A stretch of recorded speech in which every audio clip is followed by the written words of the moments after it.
Welcome to the Gamesmanship podcast with me, George Wilson, and virtually sitting next to me is the soon-to-be-published Joe Spivey. Ciao, ciao, how are we? Very good. This is a podcast about this week's sporting events, and boy, we've had Leclerc beating Verstappen on genuine pace in Austria, anti-vaxxers proving the stronger evil over domestic abusers at Wimbledon, some women's football tournament that is receiving less attention than STIs at university, the rejuvenation of English imperialism with the cricket side dominating India and the Kiwis, plus a nicely balanced rugby series down under. Yet today we are focusing on the ever-important world of tour cycling.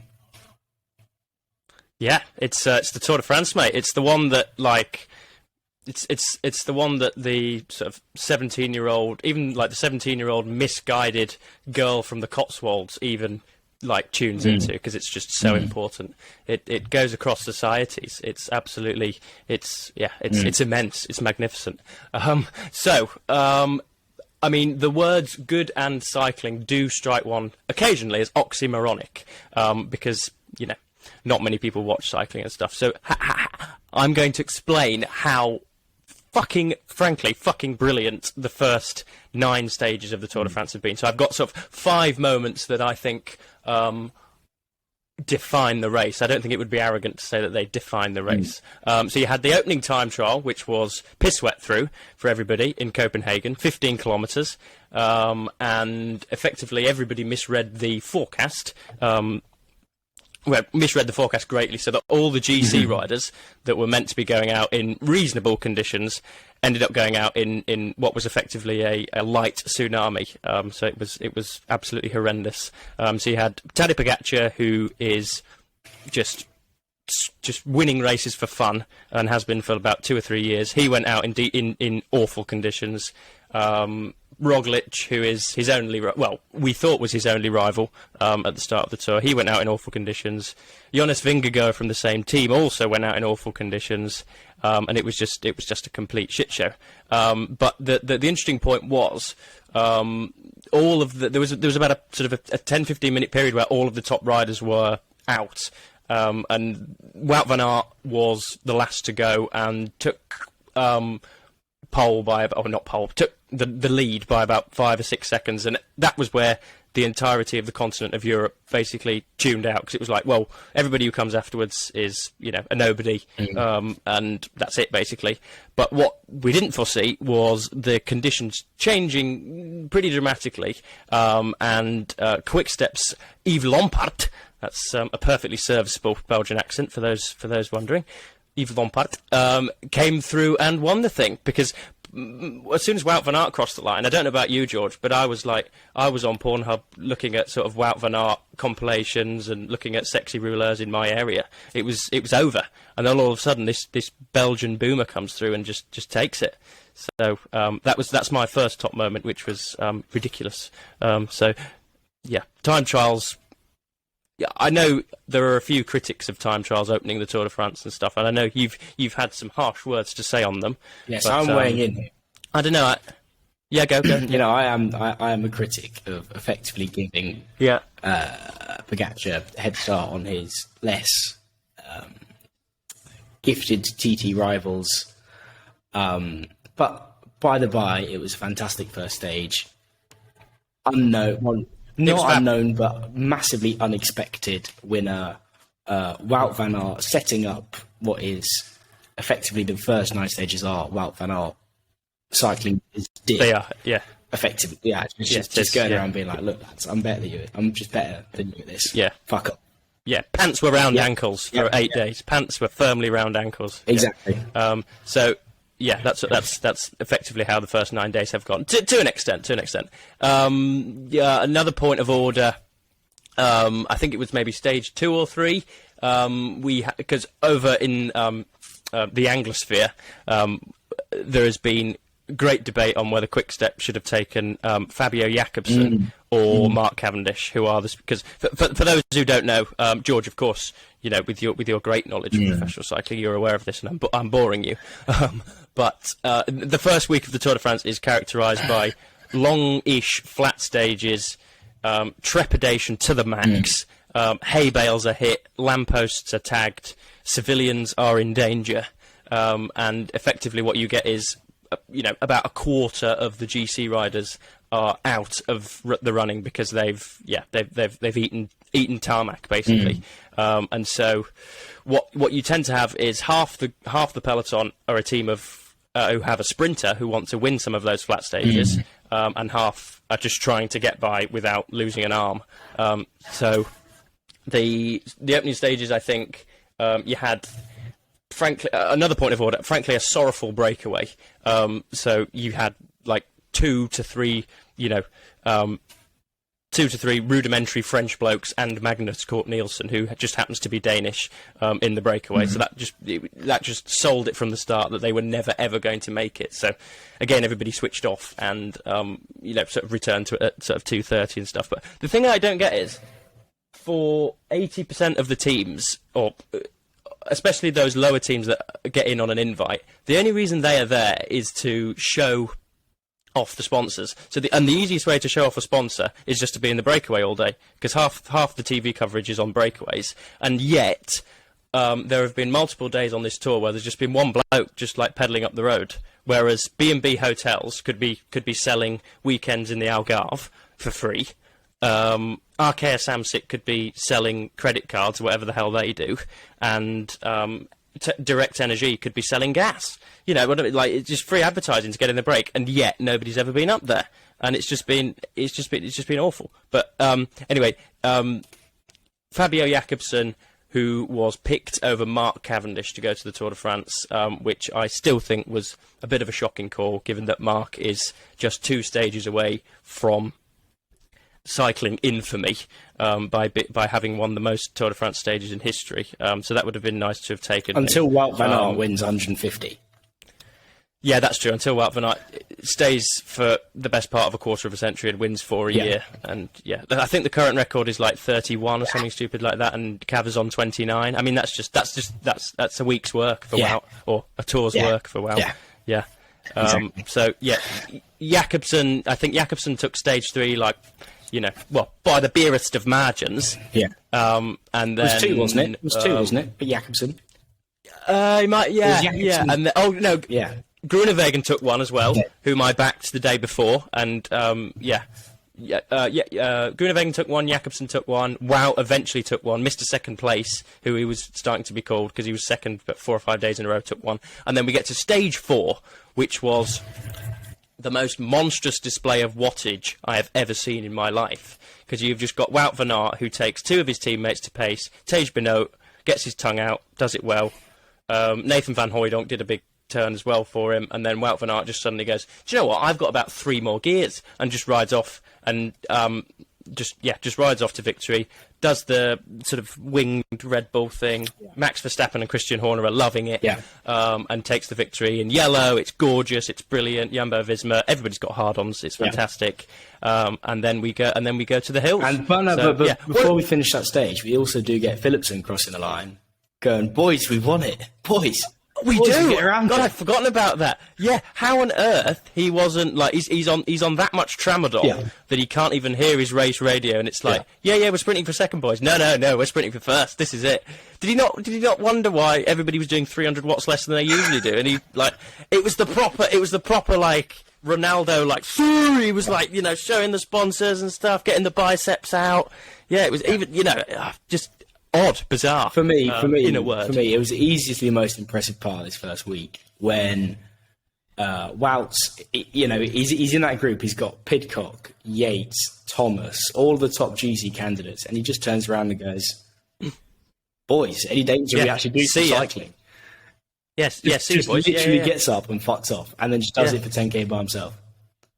Yeah, effectively, yeah. And I think on analysis, I think he did something like 63k an hour solo on his own, which to mere mortals is just that is right, unpronounceably and unutterably good. It is riding with your dick. It is just pure. It's riding with one's phallic member. Yeah, you're right there, George. Yeah.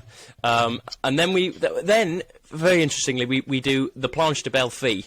Now, the Planche de Belfi is something that the organisers just throw in every year. It's a bit unimaginative. It's guaranteed to be a good stage. Big breakaway. Leonard Kemner, everybody's homeboy. from the Giro d'Italia. He was absolutely remarkable in Italy. He's up the road with a load of blokes, and everybody knows that Kemna's going to be last there. He is the last there. And it looks like, I think he had about a minute with about sort of 8Ks to go or something like that. Micah, again, had his tongue out for Pogacar. Pogacar had just gone into yellow, if I recall, the day before, and he was doing this.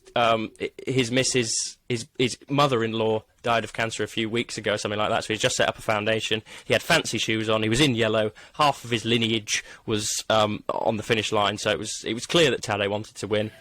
So UAE paced all day, and then it looked as though Kemna was going to take it. And then the most interesting part going forward was that Jonas Vingegaard, Primoz Roglic's teammate, who finished second last year, but only because Roglic crashed out, decided to attack Pogacar with 800 metres to go. To the absolute delectation of everybody watching, because all of a sudden Tadej looked like he couldn't follow. They were grovelling in the gravel for a bit, and eventually Vingegaard ran out of steam. But the important thing is that climb suited Pogacar much more, and in the upcoming Alps, the high mountains and stuff, like Vingegaard's dropped Pogacar on Von too. People often forget this.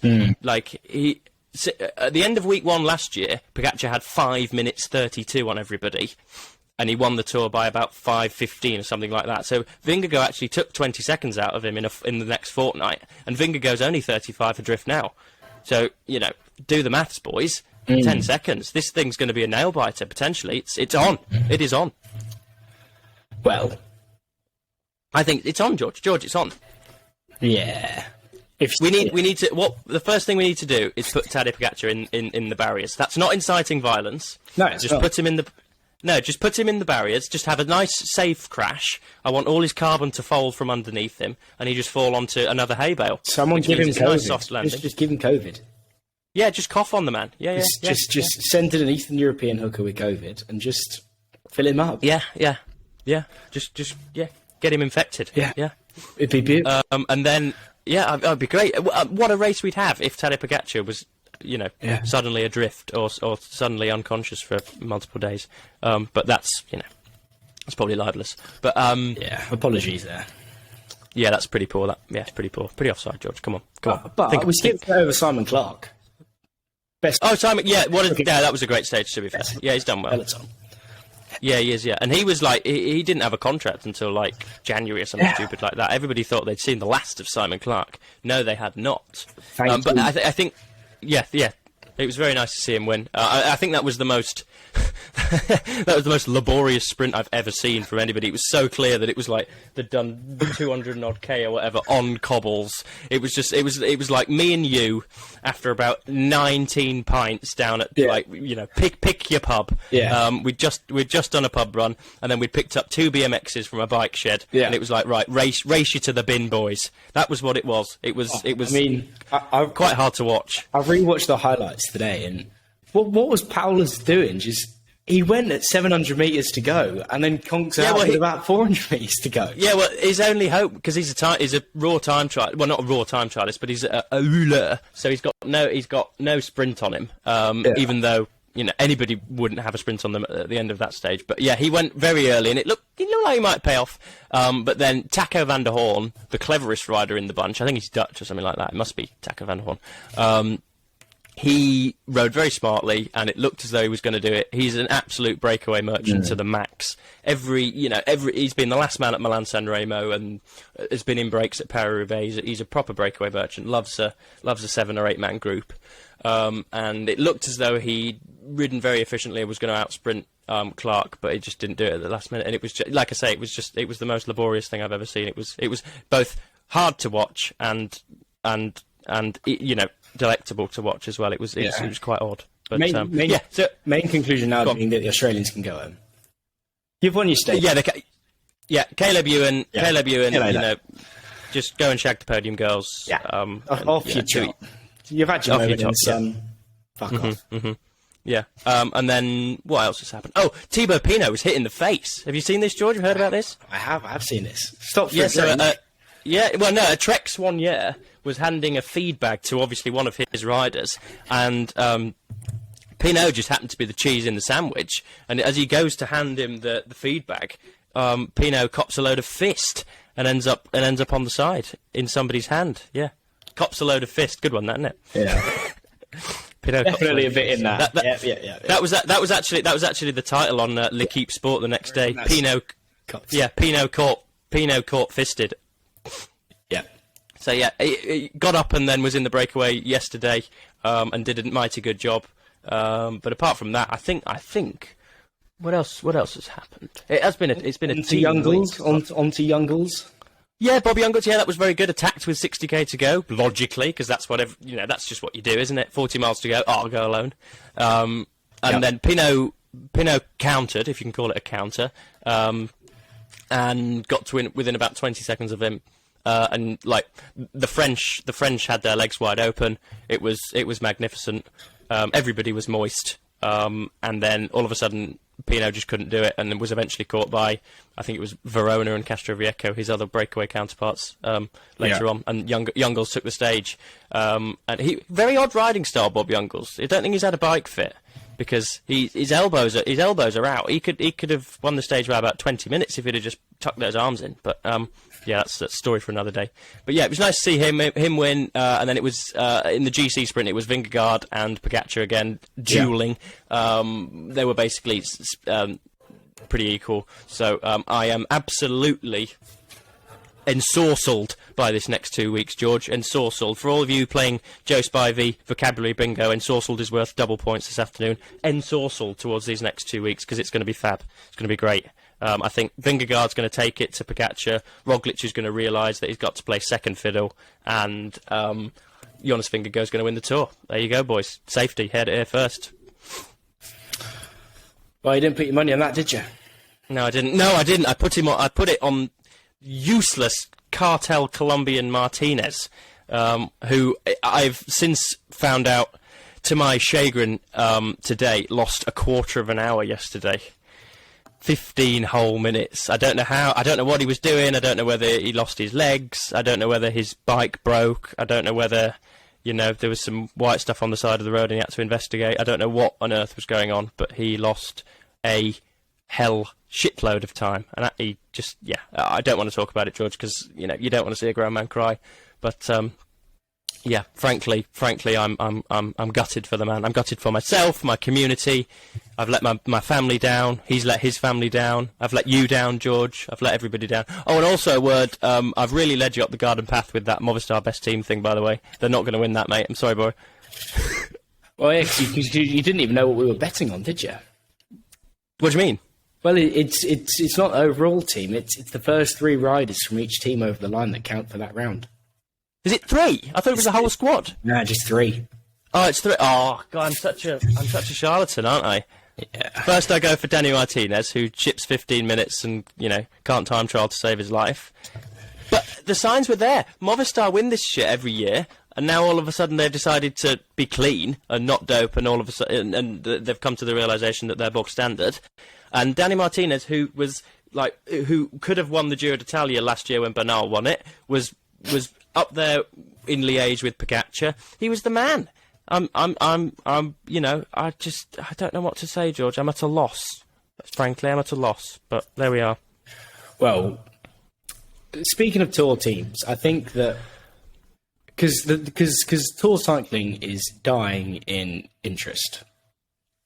Well, perhaps not dying, but it doesn't engage a young audience. It engages a midlife crisis having man who gets a bike and then gets into it. Yeah, he's fed up of golf now and wants to ride a bike. Yeah, and there's no reason to get personal with my dad. Sorry.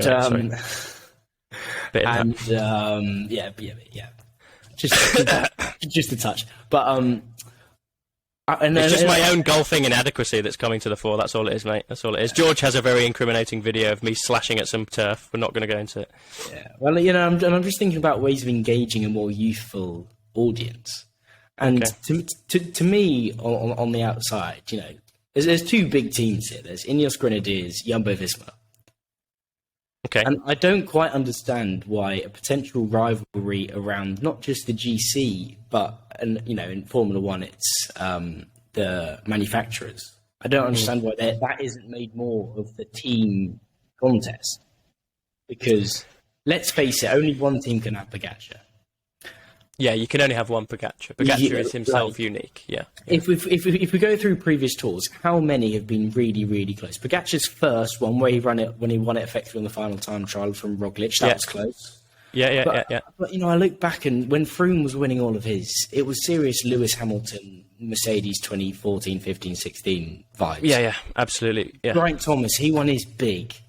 Mm-hmm. Armstrong, Jesus Christ! Armstrong used to win by 5 or 6 minutes. I know there are going to be critics and detractors and haters out there, but there are no asterisks on Lance Armstrong's 7 Tour wins. That's a segue, but it's a worthy segue. And the man won them by 5 or 6 minutes. He was the best. I love you, Lance.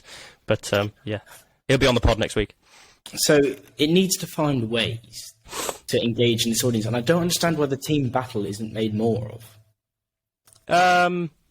Yeah, that would.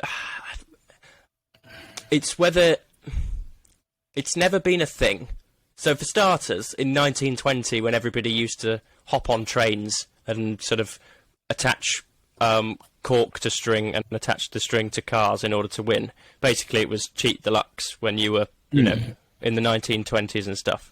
There weren't teams, and it was just individual blokes, because that's how the tour started. It was like they were trying to... The magazine was yellow, the winner got a yellow jersey. It was just, a load of blokes that should have been down pit that actually got hold of, like, steel bikes and decided to win.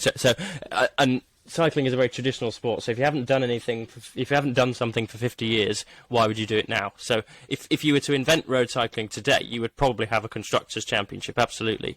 But seen as we're still in the dark ages, in terms of rules, regulations and etiquette, then I really can't see it happening. But they do have a team competition. Nobody gives a shit about it, which is why Movistar used to win it every year, because they used to have a 3-pronged attack. But yeah, I can't see it going to anybody but Ineos this year, because they've still got 4 in the top 10 or something daft like that. Well, fine. I'm putting it in an as yet unnamed segment of the podcast about what we want to change about the world of sports. Okay, yeah, And it is further team rivalry in the Tour de France. I want pictures of Pidcock, Martinez, Yates, and Grant Thomas up Freudian slip. Fisting again, mate. Come on. Fists up against, Benoot, Laporte, Van Aert, Vingegaard, Roglic from Jumbo-Visma. And I want that underneath Pogacar just winning the fucking thing. Well, UAE could have a good stab at that as well, though. They've not got an awful team. I mean, now that they've got the yellow jersey, the onus is on them to chase every day. So they've got Rafa Majka, who has come back from oblivion and is the best. He's riding as well as he ever has done at the age of 38, which is obviously sus to the max, but, we move. All that oil money.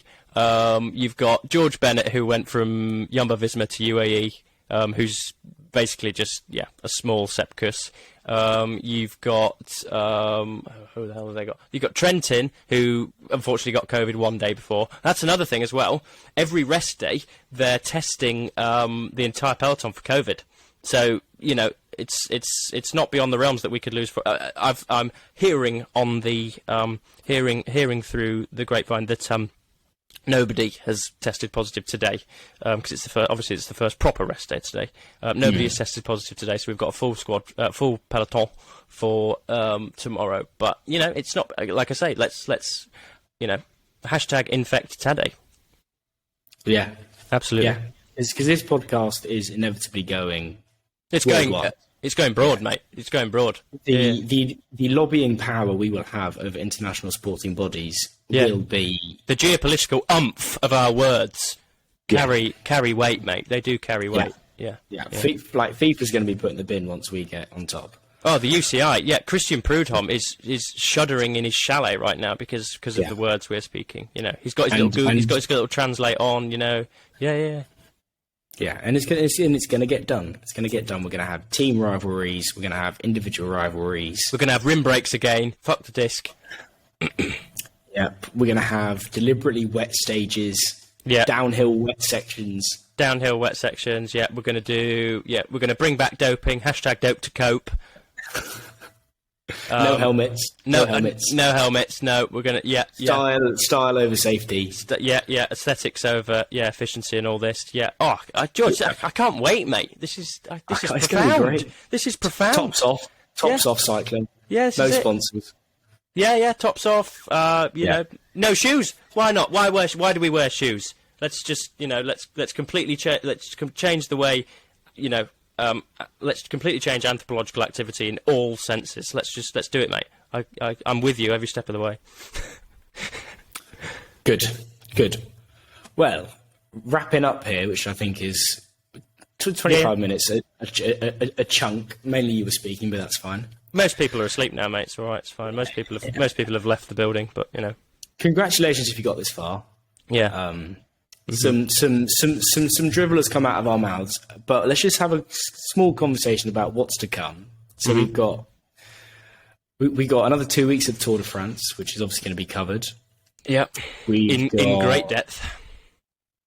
Sports next week. Any idea what sports we got next week? Boom, boom, boom, boom, boom. Oh, England and Australia play the third Test rugby union. Of course. The decider. Boom, boom, boom. The decider. And Ireland, New Zealand have a rugby decider. They do, yep. Which everybody will care about, I'm sure. Yeah. What else? Yeah. What else have we? I think that's about it. Yeah.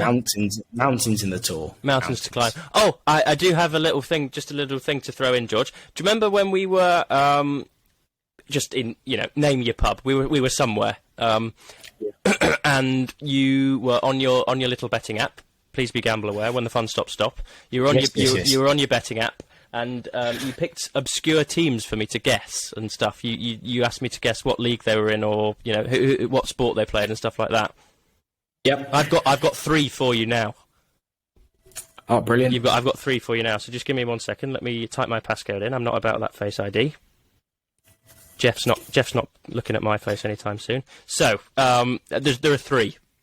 So I've got the first one. The first title of the team is going to give away the sport they play. So it's going to be in what country do they dominate or / not dominate? So the first team is FC Nordsjælland. Now it's a bit of a curveball. I know what you're thinking right now. Are you going to go with it or are you going to go against it? Well, we're Northern European football here. We are, yeah. Box ticked.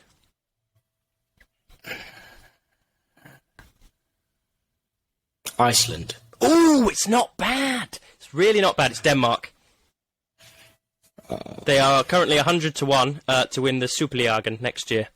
Or is that correct? I don't know. Superligaen? Yeah. Anyway. Okay. Next up, we have an individual sport. A gentleman's individual sport. I'm going to read you out a name. He is reasonably well known in his sporting sphere. His name is Stephen Maguire. What sport does he play, Mr. Wilson? Gentleman's sport. Immediately. Well, relatively gentleman. It's not like, yeah, okay. I'm not going to give any more. Otherwise, I'm not going to give you any more. Otherwise, I'm just going to give it away. But have a stab. Well, yeah. I mean, Nick Kyrgios plays a gentleman's sport. He does. Yeah. It's of that realm. Immediately coming to mind is tennis. Okay. And I'm thinking racket-based. Squash or badminton. Right. And I'm going to go for table tennis. Ooh, no. I'm sorry, mate. Stephen Maguire plays snooker. Snooker. Is that gentlemanly? Snooker gentlemanly? It's certainly gentlemanly attire. You can't talk during the rounds, mate. That defines gentlemanly, in my opinion. If you can't heckle or have a beer whilst enjoying the spectacle, then it's a gentlemanly sport. Traditional gentleman. Yeah. Okay. Yeah. We're not talking like Wimbledon is gentlemanly. Okay. And then the final one. This is you're really going to have to search for this. Think abstract, George. Think recondite. So we've got recondite is worth just a single point this afternoon on the bingo, guys. Sorry about that. So it is I'll give you 3 or 4 names just because why not? But I would like you to answer me. What on earth do the Seattle Surge do? You've also got in the same league. You've got the Boston Breach. You've got the Toronto Ultra, You've got the LA Thieves and the Florida Mutineers alongside others. So we are pan North America. Yeah, we When I are. heard We're Seattle, across the pond. Yeah. Seattle Surge is the one that I want you to get. But we're from Seattle, which is northwest. It is. You're damn America. right. Yeah. Not We've many. got Toronto, eastern Canada. We got Florida. Yeah. So it's interconnected. It's Southeast. interconnected, mate. Think about that. I'll be so impressed if you just give me. There is the genre of sport, the type of sport, of the sport, I should say, and then what that particular team is dedicated to within that sport. Think really odd, mate. Think wild. Go wild for me. Go wild. Drone. Something around drones. Oh, you saw it there, mate. You're doing well. You're doing mighty fine. I'll give you another go. I'm sure the listeners are waiting with bated breath. Is it aerial? It's not. It's esports, and they play Call of Duty. Ah. Which it's not. Come on, the Seattle Surge. That's like it's very digital. But anyway, there we go. My only other guess was surfing. Okay, yeah. Well, I thought I said go outside the box, but you stayed in the box, mate. That's how small C conservative you are. That's slanderous. All right then. Well, rolling outro music. Yes. It's been a lovely conversation, Joe, and I will catch up with you sometime next. See you later, mate.